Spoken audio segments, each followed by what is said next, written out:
今日俾你一個溫馨嘅家。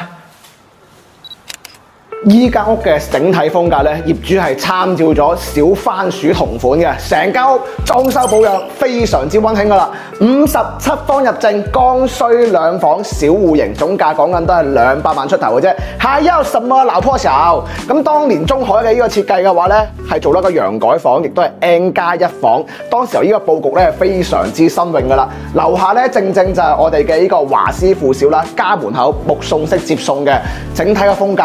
講真，你買翻嚟拍拖啊，馬上就可以結婚㗎啦！當時嘅交樓標準咧都係非常之高啦，方太嘅4件套，就連呢個洗碗機咧都俾埋你㗎啦，完全係可以解放雙手嘅。智能馬桶啦、乾濕分離啦、淋浴間嘅飄窗啦，全部都做好晒嘅。而且咧大房位置仲可以做到呢個3邊嘅落床位，同樣咧都係帶埋呢個飄窗㗎啦。所以話還有什麼老破小咧？樓下咧正就一個超靚仔嘅小區花園，200零萬嘅總價，有地鐵、有書包、有小區，似新樓，邊度揾？有興趣嘅關注我條，帶你過嚟睇。